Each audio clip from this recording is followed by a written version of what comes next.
Bonjour à tous et à toutes. Bienvenue dans le podcast Le Bardo du cancer. Le bardo, c'est un mot tibétain qui désigne un état ou une phase intermédiaire. Dans ce podcast, je vous propose d'aborder cet entre-deux si particulier qu'est le bardo du cancer, plus communément appelé après-cancer ou rémission. Un espace d'un possible renouveau qu'il est déroutant de traverser après une période où notre survie a été remise en question. Je m'appelle Swazik Lafay. Je suis psychologue et coach spécialisé auprès des femmes en rémission d'un cancer. À travers des témoignages, des interviews de professionnels et des épisodes seuls, je vous propose de mieux comprendre cette période de vie que vous traversez peut-être, de vous outiller pour passer d'un côté à l'autre du bardo à votre manière, et aussi de ne plus vous sentir seul dans ces montagnes russes émotionnelles. Je vous souhaite un bon épisode. Bonjour Anne-Marie. Bonjour Swazik. Tu es mon invitée du jour. Bienvenue et merci d'avoir accepté l'invitation dans ce nouveau podcast. Ça me fait grand plaisir. Tu vas nous présenter donc du coup ta pratique, ou en tout cas une de tes pratiques, parce que tu as plein d'outils dans ta boîte. Une de tes pratiques, c'est le Qigong, et c'est de ça qu'on va parler davantage aujourd'hui. Est-ce que déjà tu veux présenter cette pratique-là pour commencer ? Ça, c'est la première question qui donne le grand vertige, que j'aime beaucoup. Mais au fil des années, puis ça fait vraiment très longtemps que je pratique le Qigong, je me rends compte que c'est très difficile à résumer, à synthétiser, parce que c'est une pratique qui s'est créée sur des millénaires, donc il y a une histoire très, très vaste. Et essayer de la résumer, on sait qu'on laisse toujours beaucoup de choses de côté, mais la phrase que j'aime bien nommer ces dernières années pour essayer d'aller à l'essentiel, c'est que c'est une pratique qui vise à ancrer l'esprit dans le corps. C'est ce qui me semble résumer l'essence du Qigong le plus simplement possible. Après ça, évidemment, je peux nommer que c'est de tradition chinoise, que c'est lié à la philosophie taoïste, que c'est lié à la médecine traditionnelle chinoise. C'est une des branches de la médecine traditionnelle chinoise. C'est l'ancêtre du tai chi, c'est lié au kung fu aussi. Donc, on a toute une série de ramifications dans différentes directions. Mais ultimement, quand on se retrouve dans un studio pour pratiquer le Qigong, ce qu'on va faire, c'est rapatrier notre attention vers ce qui existe dans l'instant présent. Et on va faire toutes sortes de mouvements, de postures immobiles, d'automassage, de travail sur la respiration pour justement s'aider à ancrer notre attention dans ce qui existe vraiment pour ultimement apaiser le tourbillon des pensées, le tourbillon des émotions qui souvent nous bouffent une quantité phénoménale d'énergie à notre insu. Donc, c'est une pratique qu'on dit énergétique. C'est une traduction pas parfaite là, du mot chi et du travail de chi en Qigong. Qigong veut dire maîtrise, travail sur les souffles de vie. Donc, peut-être que c'est une autre manière de parler un peu du Qigong. On vient travailler sur notre principe vital, sur tout ce qui est impalpable en nous, mais qui nous anime et qui fait que d'un jour à l'autre, on est là, vivant. C'est chouette, j'apprends encore d'autres choses justement, parce que donc moi je le pratique justement le Qigong, c'est comme ça qu'on s'est rencontrés, c'est comme ça qu'on se connaît. Je le pratique depuis 1 an et demi maintenant, et c'est intéressant justement de savoir que le Qi, on le traduit effectivement par énergie, mais c'est pas tout à fait la traduction parfaite. Oui, ben on dirait que énergie dans notre monde occidental correspond plus à quelque chose qui va pouvoir être comptabilisé ou être utilisé à des fins, l'hydroélectricité, les combustibles fossiles. On dirait qu'il y a cette association-là de par le monde dans lequel on a grandi. Mais là où le chi a été étudié, on ne concevait pas du tout énergie dans cette optique-là. Puis je dirais que c'est un des grands défis de plonger dans la pratique du Qigong. On change de grille de lecture du monde. On ne le regarde plus avec les mêmes référents, repères, et ça donne énormément de liberté. Ça nous permet de désamorcer plein de schémas, de croyances, d'armures, mais ça peut nous déstabiliser aussi. Ça met en mouvement beaucoup de choses de belle manière, moi je trouve, évidemment, et probablement toi aussi, puisque tu le pratiques et que tu continues à le pratiquer. Mais c'est une invitation au voyage, un voyage intérieur, là, mais c'est vraiment une invitation au voyage. C'est beau. En fait, c'est pour ça que je trouve ça étonnant par rapport à l'énergie parce que moi, je travaille pas du tout avec l'énergie, comme tu disais, justement, qui se comptabilise. Moi, l'énergie, j'en ai entendu parler directement par ce genre de pratique et peut-être même d'ailleurs par le Qigong avant tout. Donc, c'est drôle comme je pense que justement, pour moi, l'énergie, c'est justement vraiment l'énergie du corps, l'énergie des cellules, plus que cette énergie qui peut se comptabiliser. Donc, ouais, c'est vraiment intéressant. Comme quoi, c'est une question aussi de point de vue, mais comme quoi les mots sont aussi importants, justement, pour s'approprier la pratique. Les mots sont très importants, mais on aime beaucoup dire, en enseignant le Qigong, je travaille avec une petite équipe, là, on est 3 enseignants chez Fragment Libre, donc on a toutes sortes de conversations pour essayer d'améliorer notre manière de transmettre cette pratique, mais que les mots sont des balises qui nous aident à aller dans une direction, comme des flèches ou des indicateurs, et quand ils fonctionnent pour nous, on les utilise. Donc, si énergie nous parle bien, on l'utilise, puis ça nous aide à diriger notre regard, notre attention vers ce qu'on veut explorer. Et si jamais le mot est une barrière, ben, on laisse se diluer le mot et ça devient souffle, ça devient vitalité, ça devient là où il n'y a pas de mots pour décrire que ça pétille, que c'est chaud, que c'est froid, que ça bouge, que c'est vivant. C'est se ramener à soi aussi et autant dans le corps que dans l'esprit, dans justement qu'est-ce qui nous parle finalement. J'aime t'entendre dire autant dans le corps que dans l'esprit. Pour moi, c'est une des grandes forces de cette pratique-là, d'être capable d'allier les deux. Puis je vais même ajouter entre les deux la région du cœur, nos 3 intelligences. En Qigong, on dirait les 3 Tantien, les 3 centres d'énergie. Je le nomme souvent quand j'enseigne, mais on a beaucoup appris à vivre dans nos têtes. On a beaucoup appris à utiliser notre intelligence intellectuelle, rationnelle. Ça a beaucoup été valorisé, mais on a été peu invités à descendre vers le cœur, vers notre intelligence émotionnelle, relationnelle, et encore moins invités à descendre jusque dans nos ventres pour aller chercher la Mhm. puissance de notre intelligence viscérale, de notre élan de vie, justement, de ces instincts, de ces pulsions qui nous mettent en mouvement. Et le Qigong nous invite, nous permet, nous donne les outils pour relier toutes ces intelligences, pour rééquilibrer en nous ces différentes forces, puissances, sources d'intelligence. Et justement, moi, c'est ça qui me parle, je pense, dans le Qigong et dans ce que j'ai mis en place dans différentes pratiques, moi, après mon propre parcours de cancer.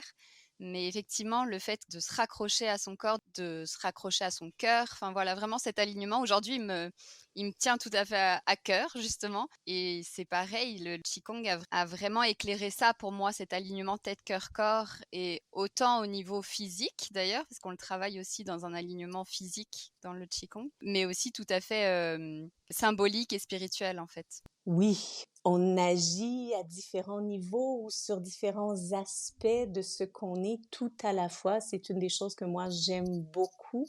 L'incarnation de la pratique, le passage par le corps, mais pour accéder à quelque chose de très spirituel, à une grande détente, ouverture, disponibilité intérieure qui prend racine dans un corps dynamique, détendu parce qu'on l'a travaillé, parce qu'on lui a lancé toutes sortes d'invitations, on l'a fait faire toutes sortes de mouvements, on a respiré consciemment. On crée un état de corps, mais qui vient transformer totalement notre état d'esprit.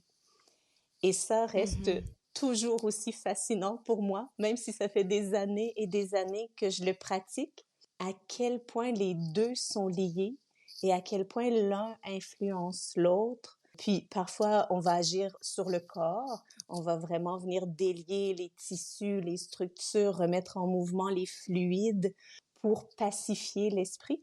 Et parfois, on va entrer plus par l'esprit dans des formes plus méditatives, puis on va se rendre compte que, ah, apaiser l'esprit vient détendre profondément le Mhm. corps. Il y a des tensions chroniques, des zones très serrées, presque en continu, qui tout d'un coup trouvent un peu plus de mobilité, se remettent en mouvement. Donc, on travaille vraiment dans les deux sens et les deux sont compatibles. Oui, il y a tout à fait une communication et une réciprocité qui se fait effectivement. Oui. Même si, voilà, comme tu disais, on a appris à être dans notre tête beaucoup plus. L'idée n'est pas du tout de redescendre que dans le corps, c'est aussi un échange et vraiment un équilibre à retrouver, quoi.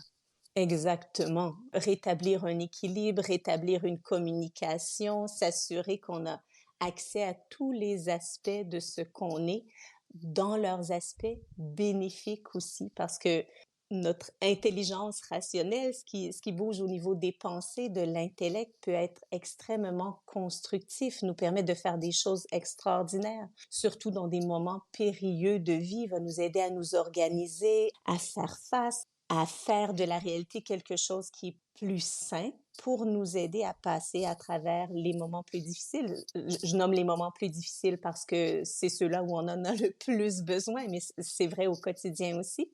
Mais existe aussi un point de bascule avec ce qui se passe dans nos têtes où, à un moment donné, ça se met à tourner en rond. Ça se met à répéter les mêmes patrons, à répéter les mêmes pensées. Puis là, plutôt que d'être constructif, on tombe dans ce que nous, on appelle en riant le monkey mind, le petit singe dans la tête qui a toujours quelque chose à dire, qui est toujours en train de vouloir s'exciter, puis qui n'arrête pas 2 secondes et qui finit par nous bouffer une quantité phénoménale d'énergie parce que on est ainsi fait comme être humain qu'une pensée génère exactement le même niveau de stress dans notre corps qu'une réalité. Donc, si j'ai vécu une réalité stressante une fois, que ce soit une altercation avec un collègue, un événement imprévu en traversant la rue, une maladie, un deuil, peu importe, un déménagement imprévu, quand je l'ai vécu, ça a généré un stress énorme dans mon métabolisme, mais à chaque fois que j'y repense, de manière involontaire, juste parce que le petit singe dans la tête retourne là, parce qu'il tourne dans la roue, je recrée exactement le même climat, le même état dans le corps. Donc, c'est cet aspect-là de ce qui tourne dans nos têtes qu'on va vous chercher à désamorcer avec la pratique, se sortir de ces cercles vicieux pour glisser dans ce que nous, on appelle les cercles vertueux, ceux qui nous font du bien, qui nous redonnent de l'énergie plutôt que de nous en enlever. Si je redirige vers le cancer, d'où l'idée aussi, on parle de stress post-traumatique après la maladie et ça fait tout à fait lien avec ce que tu dis. Dans la maladie, justement, tout peut aller très vite. En plus, dans la période des traitements, on est vraiment dans un instinct de survie, donc on y va, on avance, on va au traitement et parfois on réfléchit pas trop et c'est là où moi je trouve que aussi l'importance de prendre le temps dans le post-traitement, dans la rémission, c'est de repenser à tout ça, pas nécessairement de le revivre, mais en tout cas de voir ce qui s'est passé pour vraiment comprendre, en fait. Souvent, c'est ce qui se passe, comme si un peu la poussière retombait et qu'on voyait par tout par quoi on est passé. Et je pense que effectivement, dans l'après, on peut revivre des choses par la pensée et, comme tu disais, qui nous font revivre vraiment les choses dans le corps, comme si vraiment on était encore dedans. Donc, d'où l'importance d'une pratique comme le Qigong qui peut nous accompagner dans ces moments-là. On va rester sur le pratico-pratique avant de continuer sur ce point-là, mais est-ce que, même si on conseille aux gens d'aller se renseigner auprès de leur médecin évidemment, mais est-ce que dans le Qigong, il y a des contre-indications à la pratique? Peut exister des contre-indications pour des conditions particulières. Par exemple, quand j'ai une femme enceinte, je sais qu'il y a certains points d'acupuncture qu'il faut pas aller stimuler directement. Quand on a des cas d'hypertension, on sait qu'il y a certains mouvements qu'il faut faire de manière différente, mais il y a Mmh. toujours moyen d'adapter la pratique. Puis si je le cible plus au niveau du cancer, en période de rémission, pas de contre-indication, sinon de respecter ses propres sensations. Si jamais il y a eu des traitements, de quelque ordre qu'ils soient, si la pratique amène des inconforts, on ne veut jamais mettre le corps dans une situation où il va se sentir en danger et il va avoir tendance à se crisper. Donc, Mmh. on va frôler nos limites, on va essayer d'élargir notre zone de confort, mais de manière très graduelle et très respectueuse. Donc, en période de rémission, ce serait, je dirais, plutôt l'indication de respecter ce qu'on rencontre dans cette période de transition.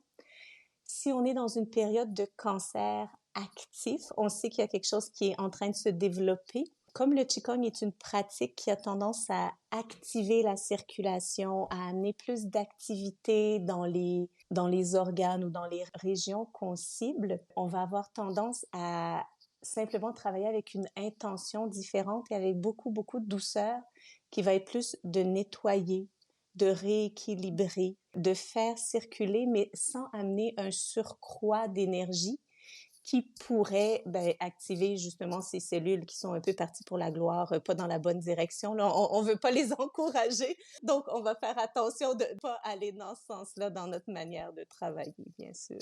Mmh. Et pour ça justement, toi, les autres professeurs à Fragment Libre et j'imagine que c'est assez répandu chez les profs de qigong en général, vous prenez en compte, faut pas hésiter, pour les personnes qui participent à venir vous voir pour parler de sa propre situation, pour voir ce qu'il en est, pour que vous puissiez le prendre en compte aussi. Comme tu dis, c'est vraiment une pratique douce et effectivement, on n'est absolument pas obligé de faire tous les mouvements comme on nous le demande. Comme l'idée du qigong, c'est de revenir à soi, c'est aussi important de le mettre en pratique, dans les mouvements qu'on sent pas, qui nous font du mal ou quoi. Absolument. Peut-être que je réponds en 2 temps. En fait, définitivement, si vous entrez dans la pratique du qigong, n'hésitez pas à aller voir la personne qui vous guide. Si vous avez une condition particulière, au fil des années, j'ai eu des gens avec toutes sortes de conditions de santé, certaines que je Mmh. connaissais plus pour les avoir vécues moi-même, d'autres que je connaissais pas du tout, puis pour lesquelles il a fallu que j'aille me renseigner. Puis c'est tellement vaste le domaine de la santé que ça m'est arrivé souvent de ne pas avoir la réponse quand un élève venait me voir, mais de dire, ben, je vais me renseigner, je vais aller à la pêche aux informations, puis je vais vérifier est-ce qu'il y a des contre-indications spécifiques à cette condition, est-ce qu'il y a des choses qui sont plus indiquées puis que tu pourrais faire en parallèle de manière personnelle pour aider à améliorer cette condition. Donc oui, définitivement, ce rapport un à un peut être très bénéfique quand on a une condition particulière. Puis sinon, j'ai envie de nommer aussi que le Qigong que moi j'enseigne ou qu'on enseigne chez Fragment Libre, la petite école dont je suis une des enseignantes, est très, très doux et vraiment est dans la branche guérison, récupération. On est dans le Qigong de la douceur, mais comme je le disais, c'est une pratique tellement, tellement vaste. Existent différentes lignées, différentes branches, différentes manières dont la pratique ont évolué. Existe un Qigong qui s'appelle Qigong médical, donc qui purement vise à améliorer certaines conditions de santé. Il y a quelques personnes qui le font à Montréal, c'est beaucoup plus répandu en Chine, il y en a carrément dans les hôpitaux, les patients se font prescrire des mouvements de Qigong à faire Waouh! pour améliorer leur état de santé. Mmh. Et existe aussi toute la branche martiale qui, là, peut être beaucoup plus exigeante physiquement. Donc, si jamais vous Mmh. arrivez dans un studio de Qigong pensant que ça va être absolument doux, très méditatif, si jamais vous attrapez quelqu'un qui fait la chemise de fer, peut-être que vous allez devoir rester 20 minutes dans une posture immobile et que ce sera pas si doux. Donc, c'est bon à Effectivement. savoir qu'on peut se trouver à un bout ou l'autre du spectre de cette pratique-là. Carrément, oui, oui, complètement, tu fais bien de le dire. Effectivement, j'avais pas du tout pensé à ça, alors qu'en fait, c'est le cas pour à peu près toutes les pratiques. Enfin, je pense ça me fait penser au yoga où il y a toutes sortes de yoga différents, certains qui peuvent nous convenir ou pas. Et d'ailleurs, ça fonctionne aussi, moi, dans le coaching ou dans la psychologie, tu vois? Il peut y avoir des intervenants qui nous conviennent et d'autres pas. Oui, puis je sais qu'à l'interne, nous, dans la petite équipe d'enseignants, il y a certains élèves qui ont plus d'affinité avec un enseignant qu'avec un autre, juste de par la Mmh, personnalité, la manière de dire, le choix de certains mmh, exercices plus que d'autres, le rythme. Donc, comme tu dis, c'est des rencontres aussi avec la pratique et avec la personne qui l'enseigne. tout à fait. Et donc justement, par rapport aux effets secondaires éventuellement qu'il peut y avoir par rapport à ce que les personnes peuvent ressentir, c'est quoi les bénéfices du qigong? Le Qigong vise une amélioration de la circulation globale dans tout le corps. Donc, ça va avoir un effet de nettoyage, souvent au tout début.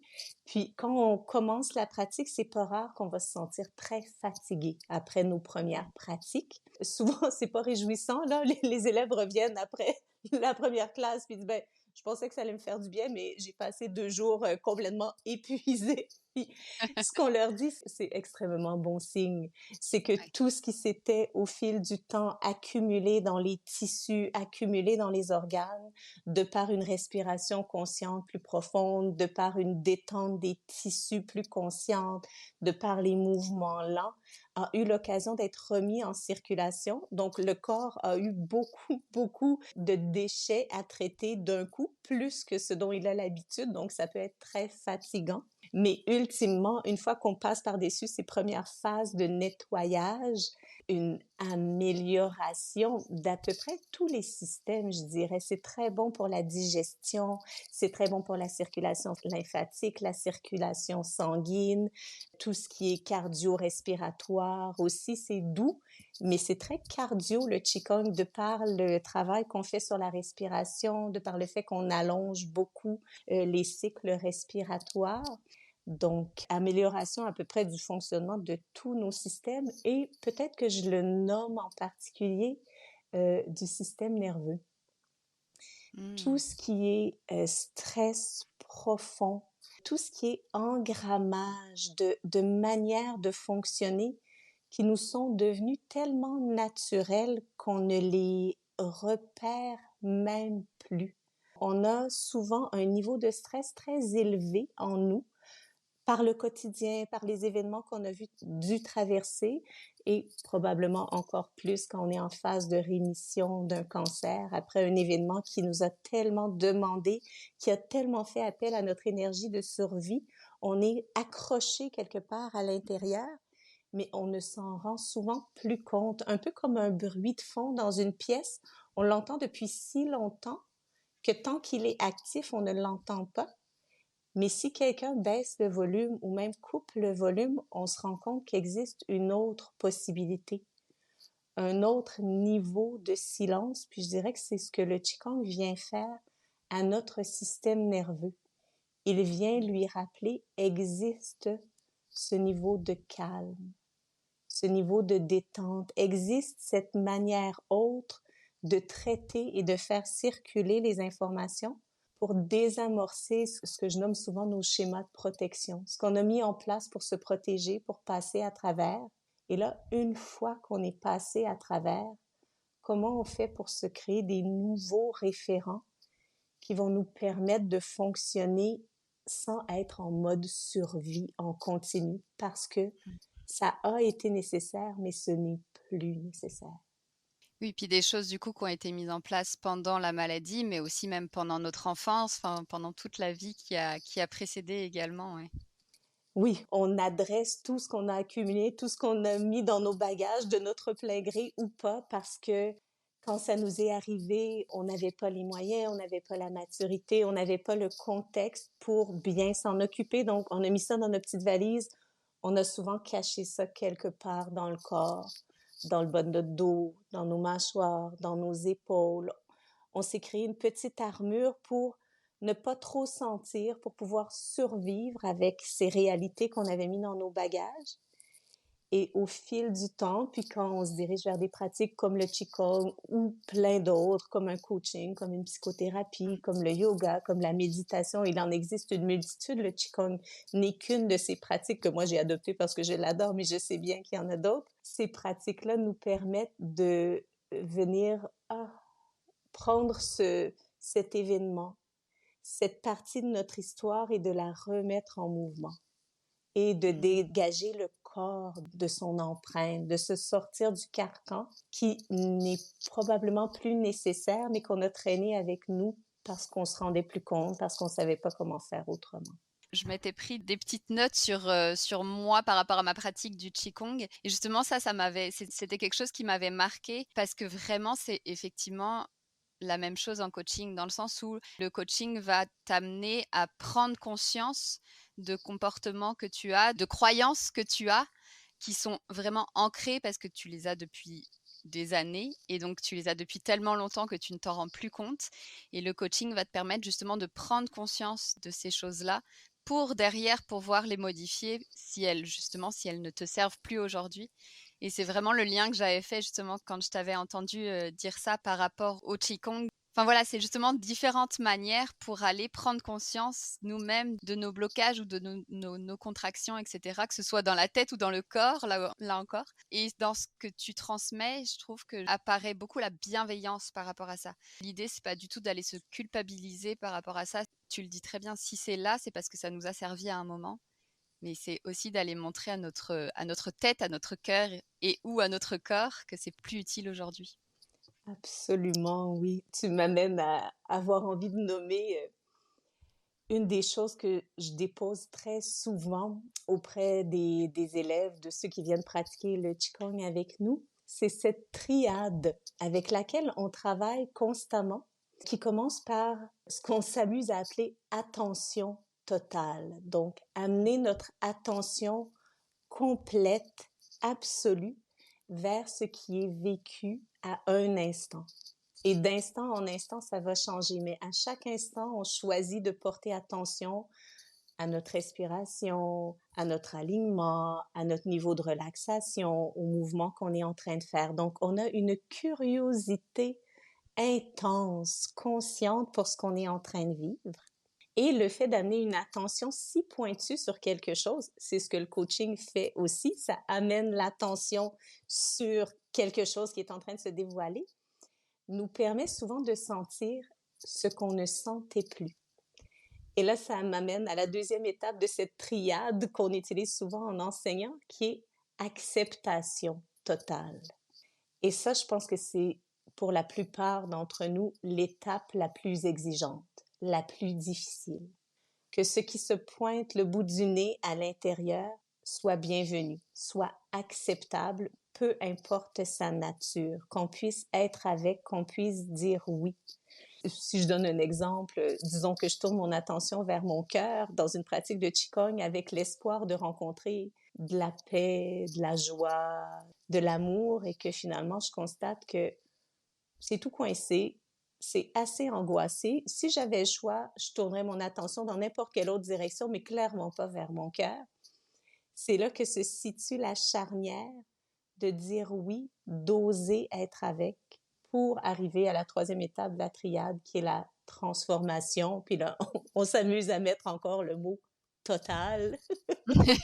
Mais là, il n'y a rien à faire. Ça, c'est pas quelque chose qu'on décide. C'est simplement le fait d'avoir amené l'attention et d'avoir osé dire oui à ce qui était là, qui remet les choses en mouvement, qui les décristallise, qui les remet dans le flot de la vie.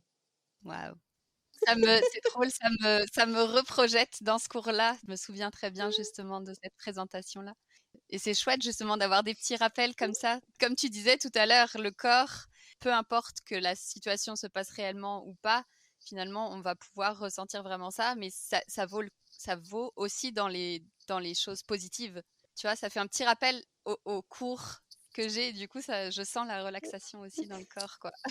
Puis moi, c'est ce que j'adore de cette pratique, en fait, c'est qu'elle ne me garde pas seulement dans ma tête, parce qu'il y a beaucoup de choses qu'on peut régler au niveau de l'intellect. On peut traiter beaucoup d'informations, mais on dirait qu'il y a certaines informations, certaines réalités qui sont allées s'inscrire ailleurs. Il y a beaucoup, beaucoup de ce qu'on a vécu qui n'existe pas que dans notre tête. Et on aura beau le régler au niveau de la tête, si c'est pas lié à un vécu, à des sensations, si c'est pas relié à l'empreinte que ça a laissé en nous, à un niveau très matériel. On existe dans nos corps. J'ai presque envie de dire avant tout. C'est pas complètement vrai, là, parce qu'il y a tout l'impalpable dans le corps, mais c'est que cette pratique-là permet de faire le pont, d'aller jusque dans ces profondeurs-là pour désamorcer les schémas, les empreintes, là où ils se sont inscrits. Et on dirait que pour moi, en tout cas dans mon expérience, je l'ai vu souvent chez des élèves en enseignant, mais dans mon expérience personnelle aussi, c'est ce qui a été le plus transformateur. Quand je reviens à ce que je nommais au début, là, quand la compréhension, le traitement de l'information s'est fait à la fois dans la tête, le cœur et le corps. Puis là, l'intelligence qui avait besoin de travailler pour traiter, que ce soit celle du ventre, quelque chose de très viscéral, les jambes qui se mettent à shaker en bon québécois, la peur qui est traitée par le corps, l'adrénaline qui est évacuée parce que quelque chose dans le bas du dos, au niveau des psoas, des hanches, a relâché et a pu laisser aller la peur.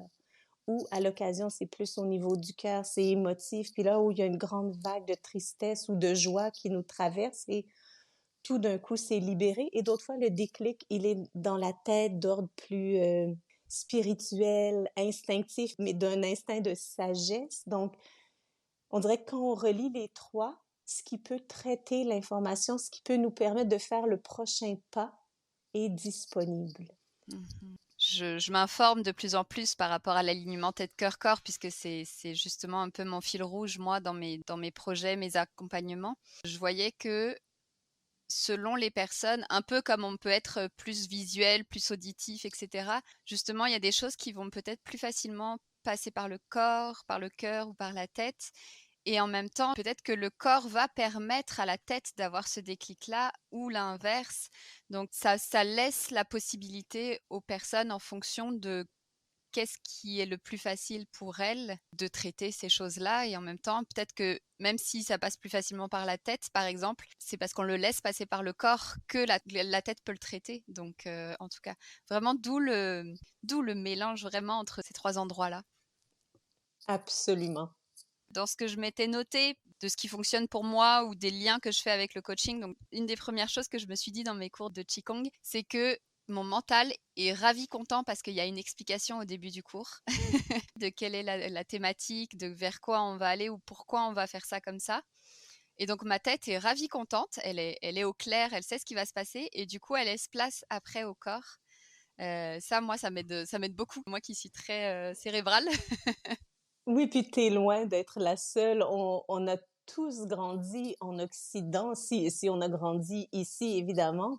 Après ça, évidemment, je généralise, là, mais je pars d'une société qui nous a appris à fonctionner avec notre tête et qui nous a appris à apprendre avec notre tête. Donc, on a l'impression que pour apprendre quelque chose, il faut que ça passe par la tête.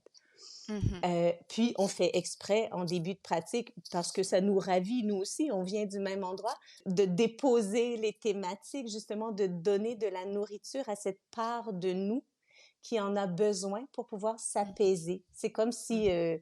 on regarde la carte avant de partir sur un trajet. On sait, ah oui, c'est dans ce genre de périple que je me lance. Parfait, j'ai des repères, puis là, je peux y aller.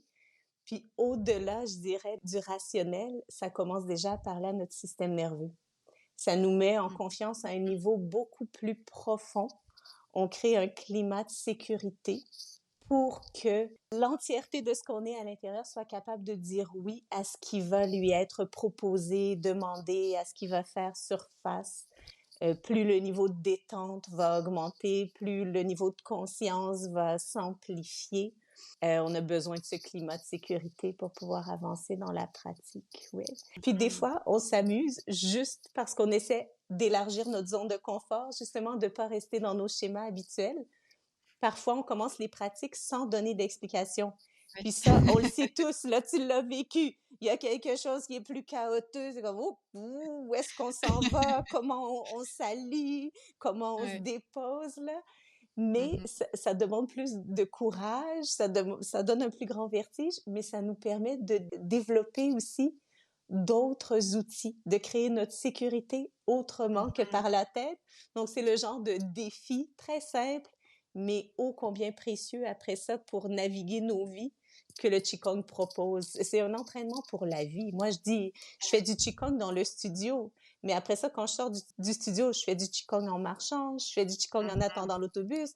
Quand je fais la vaisselle, je fais du Qigong parce que c'est des principes tellement simples que on peut les travailler dès que ça nous intéresse dans nos vies, d'aligner le corps pour justement soulager certaines douleurs ou défaire certaines tensions, stagnations, garder une part de notre attention dans la respiration qui nous berce de l'intérieur en continu. On peut faire des mouvements qui y sont associés, ça ne va qu'amplifier les bénéfices, mais on peut le faire à n'importe quel moment de la journée, puis ça, Mmh. c'est une forme de pratique. C'est le Qigong de la vie, finalement. Effectivement, que ça serve au moment du cours, mais que ça serve en dehors, dans la vie quotidienne. Et ça fait justement le lien avec un autre point que je m'étais noté où, autant toi que Marie-Claude, je sais que je vous ai entendu dire ça justement que même avec des dizaines d'années de pratique, vous continuez à observer des choses, enfin justement les blocages dont on parlait tout à l'heure ou les contractions ou ce genre de choses. Ça fait pareil avec le coaching ou la psychologie quoi, c'est un travail, à long terme et c'est un travail à vie finalement quoi. Entièrement d'accord là-dessus. C'est le travail d'une vie et probablement de plusieurs vies, Potentiellement, effectivement. sans nécessairement parler de réincarnation, mais juste pour Ouais. dire la perspective qui s'offre à moi de dire Je pense que je ne serai jamais au bout de ce chemin, de ces découvertes, de cette curiosité, parce qu'on est des êtres vivants aussi. Donc, on aura eu beau désamorcer certaines structures de tension, certains schémas, déconstruire certaines armures, on est en vie. Arrivent de nouveaux événements, de nouvelles rencontres, de nouvelles réalités. Donc, d'autres empreintes viennent s'installer en nous. Puis là, ben, c'est avec celles-là qu'on navigue pour un temps, puis qui vont se dissoudre à leur tour. Je dirais que la beauté de la chose au fil du temps, c'est que notre curiosité est de plus en plus affinée, notre capacité à Mmh. prendre du recul, notre capacité à embrasser ce qui est là sans jugement, sans attente. On pourrait croire que plus on avance sur le chemin, plus on va être dur avec soi-même de dire, mais voyons, ça fait 20 ans que tu fais du Qigong, tu devrais pas te retrouver dans cette situation-là. On dirait que c'est le contraire qui se produit. Mmh. Au bout de Mmh. 20 ans, il y a un constat qui dit, ben oui, c'est la vie. Mmh. Encore une fois, tu te retrouves à ce genre d'embranchement, de croisée de chemin, puis c'est pas facile, puis c'est demandant, puis il y a comme un immense flot d'amour, de bienveillance, comme tu le Mmh. nommais tantôt, de compréhension qui a été entraîné par 20 ans de pratique pour pouvoir accompagner ces Mmh. moments ardus. Plutôt que de penser qu'ils ne devraient pas exister, ça revient à mon acceptation de tout à l'heure, là. Si ça existe, c'est parce que ça doit exister et tout ce qu'on peut faire, c'est s'y relier et prendre la vague pendant qu'elle est en train de passer en essayant de la surfer au mieux. Puis on apprend à mieux surfer au fil des années. Mmh. C'est que le qigong peut venir là, par exemple, dans une période de vie difficile et peut aussi venir en prévention, en quelque sorte, en s'entraînant à cette bienveillance, à cet amour de soi et cetera, qui peut aider les Définitivement. ouais. En fait, toute la médecine traditionnelle chinoise, pas juste le Qigong, a une perspective complètement différente sur la santé. Comme tu le nommes, c'est une médecine de prévention. Donc, dans Mmh. la Chine ancienne, les médecins étaient payés tant que leurs patients étaient en santé et Mmh. dès que les gens tombaient malades, ils n'étaient plus payés. C'était vraiment la manière de fonctionner pour vraiment mettre l'accent sur tout ce qui est prévention, sur tout ce qui nous garde en santé. C'était Mmh. ça le rôle du médecin. C'était pas d'attendre que quelqu'un n'aille pas bien pour Mmh. commencer à s'en occuper. Après ça, je dirais que oui, on veut travailler en prévention parce que plus on s'est entraîné à prendre soin de ce qui vit en nous à tous les niveaux, plus quand vont se présenter des défis, on va être outillé pour mieux les naviguer. Ça ne veut pas dire que les défis se présenteront pas. La vie a le don de nous en envoyer, mais on va avoir dans nos bagages des pratiques physiques, des états intérieurs qu'on a cultivés pour pouvoir y retourner, même dans la plus grande détresse va pouvoir exister un lieu d'apaisement qui englobe la détresse profonde, qui lui fait de la place et qui nous aide à en sortir tranquillement au rythme où c'est possible. Puis peut-être je vais juste ajouter que je ne dénigre en rien notre médecine occidentale, qui est une médecine de crise incroyable. Vous pouvez être certain qu'en cas de crise ou de trucs aigus ou quand on est au-delà de la prévention, on peut se réjouir grandement d'avoir cette médecine pour nous traiter. Tout à fait et j'aime bien justement le terme de thérapie complémentaire parce que pour moi l'idée c'est pas du tout de d'aller à l'encontre de la médecine ou de remplacer la médecine, c'est vraiment de venir en complémentarité parce que je suis convaincue de la médecine et en même temps je suis convaincue qu'elle ne peut pas répondre à tout et qu'elle a son propre point de vue aussi. On parlait tout à l'heure des différents qigong et d'une certaine manière aussi la médecine a son propre point de vue et je pense que le qigong entre autres, est une belle thérapie, complémentaire là-dessus qui peut apporter beaucoup, pour venir, soutenir cette médecine-là, finalement. Oui, je pense que c'est d'aller chercher le meilleur des 2 mondes, en fait, qui, comme tu le dis, sont très complémentaires. Le Qigong vient se glisser dans les failles de notre médecine occidentale qui parfois manque d'humanité, manque d'accompagnement, ne nous outille pas pour nous sentir, nous, en possession de nos moyens qui nous dépossèdent un peu. Donc, si on arrive à trouver autre chose qui nous permet de cultiver ça pour aller chercher aussi les bienfaits incroyables de la médecine plus traditionnelle ici en Occident, on a le meilleur des deux mondes. Mmh. Il y a quand même un point que je voulais aussi, aborder parce que je pense que ça, il est pas si évident et pour moi, c'est vraiment le qigong qui m'a appris ça et je me dis ça pour le coup, vraiment concrètement, je vois l'intérêt aussi dans le quotidien, c'est le fait de faire partir le mouvement, notamment des pieds, pour l'emmener vers le reste du corps. Et je sais que moi, au début, mes premières pratiques, j'avais hyper mal aux épaules après les cours. À la fin de la session, j'ai remarqué justement, j'avais plus mal aux épaules, mais parce qu'en fait, j'ai appris cette chose-là de faire partir le mouvement d'un endroit pour l'emmener vers le reste, pour utiliser le moins d'énergie possible finalement. Oui, tu touches à quelque chose qui est au cœur de la pratique de manière plus spécifique ou plus technique, entre grands guillemets, là, mais oui, existe dans cette pratique millénaire un rapport à la terre, une Mmh. connexion à ce qui nous soutient et une manière d'aller chercher la puissance dans les pieds, dans les jambes et d'initier tous les mouvements par le centre, par le ventre, pour que le haut du corps soit très, très libre, dégagé, fluide. C'est une manière de répartir l'énergie dans le corps qui nous est moins familière. Je Mmh. disais en tout début de conversation qu'on avait beaucoup appris à fonctionner avec notre tête, mais on a aussi beaucoup appris à se relier au monde par nos bras. On crée Mmh. du lien par les mains, on parle avec nos mains et on se tient beaucoup, beaucoup par nos épaules. Notre système de soutien, de sécurité, et finalement, c'est pas si sécuritaire que ça devient plus un système de tension. Il est beaucoup dans le haut du corps. Donc, dès qu'on va commencer à cultiver plus consciemment notre contact à la terre par les pieds, qu'on va renforcer nos jambes pour qu'elles puissent vraiment nous soutenir, puis qu'on va amener notre curiosité dans notre ventre, dans notre bassin, dans le bas du dos, dans notre périnée aussi, qui soutient tous nos organes, il y a quelque chose qui va pouvoir relâcher dans le haut.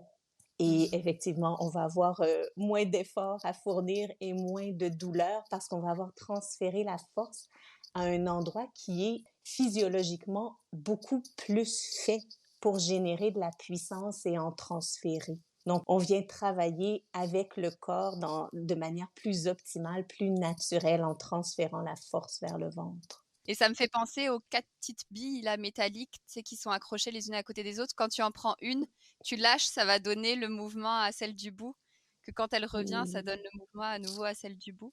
Je sais oui. pas si la comparaison est bonne, mais en tout cas, ça Ben me fait penser absolument, à ça. c'est un transfert de force, c'est un élan qui est donné et qui, lorsqu'il ne rencontre pas trop de contraintes, lorsqu'on libère le chemin des tensions qui restreignent la communication, ça passe très fluidement et facilement d'un bout à l'autre. Souvent, nous, on va parler de l'eau qui circule, comment faire que la rivière de chi, d'énergie puisse passer, comment la vague du souffle peut traverser les tissus pour se répandre jusqu'au bout des orteils, des doigts, jusqu'au sommet du crâne. Donc oui, c'est des mouvements-là qui sont initiés quelque part et qui peuvent se déployer dans toutes les directions. C'est super intéressant. Est-ce que tu as des conseils, des choses à donner aux gens qui voudraient se lancer dans cette pratique ou qui voudraient en tout cas la tester? Hmm.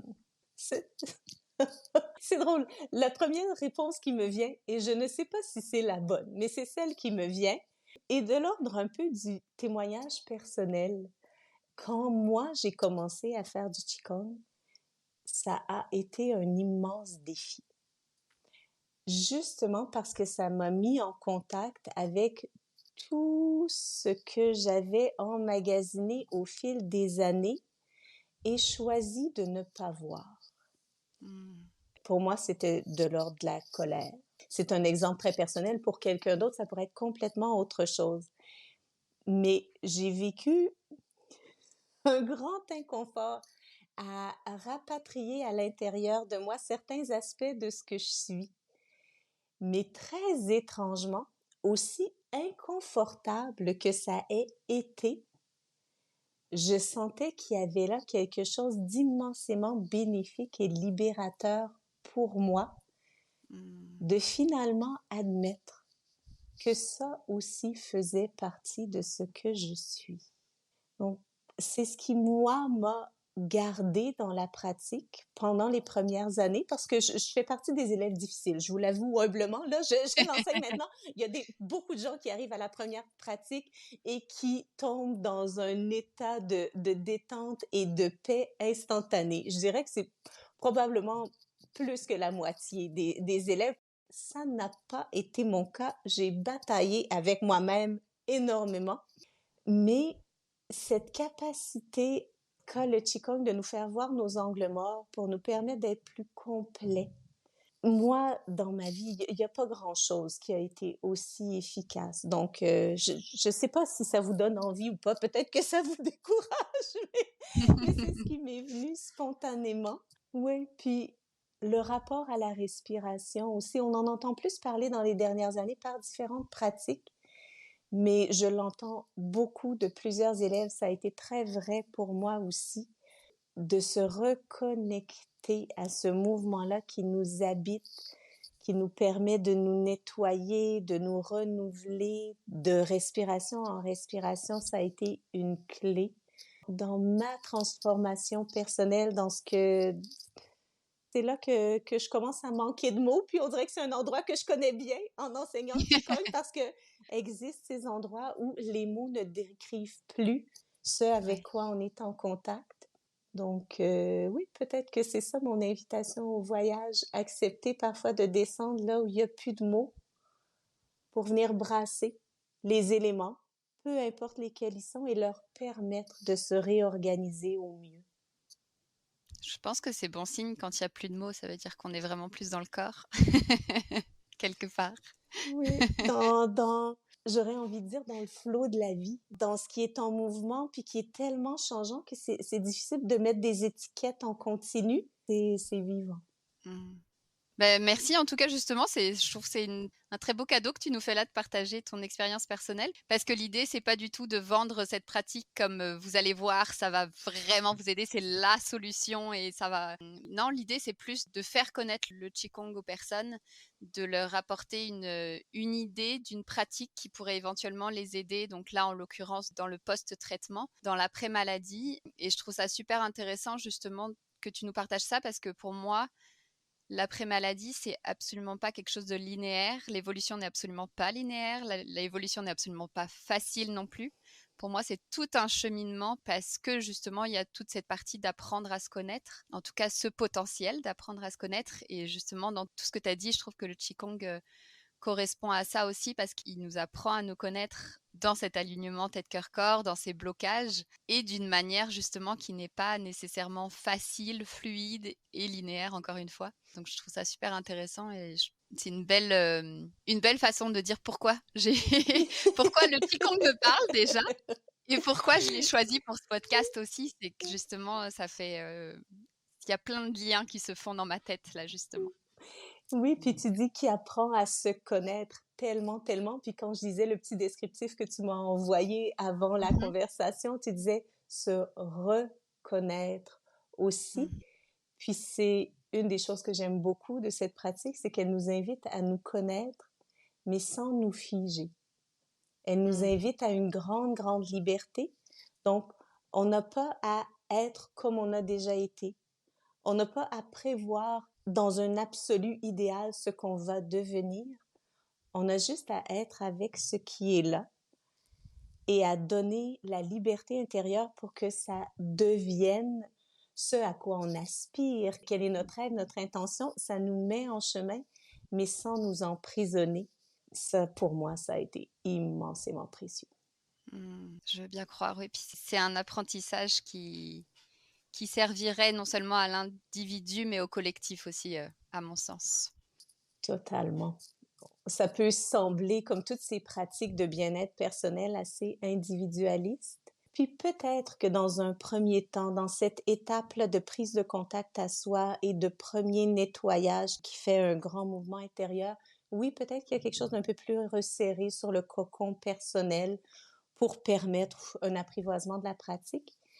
Mais très, très rapidement, on se rend compte que dès qu'on transforme notre état, dès qu'on transforme notre relation à nous-mêmes, ça vient complètement transformer notre relation au monde et ce qui existe autour de nous. Le nombre de fois où ça m'est arrivé de voir se désamorcer des situations qui étaient potentiellement conflictuelles, difficiles, simplement parce que moi, Mmh. j'avais à l'intérieur réaligné, réorganisé, rééquilibré mon état et ma manière de me relier. Mmh. Tout un point aussi, effectivement, le fait de prendre soin de soi par diverses pratiques, effectivement, c'est loin d'être égoïste.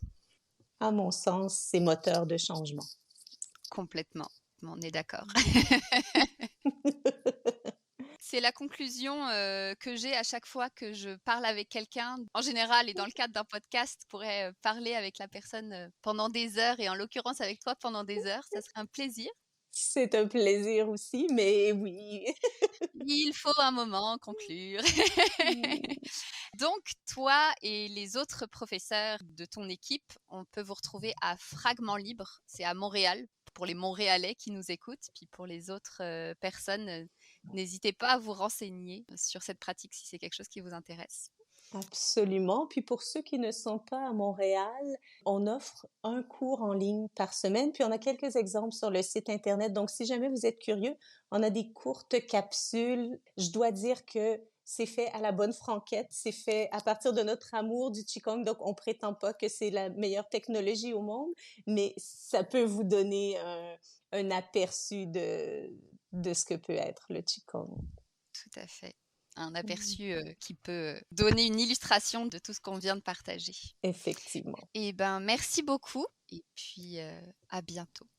Grand merci à toi pour la conversation, pour les questions, pour la réflexion. C'est précieux, je suis certaine, pour les gens qui ont vécu un cancer et qui sont en situation de rémission, mais je pense que c'est précieux, comme être humain, comme échange, comme réflexion.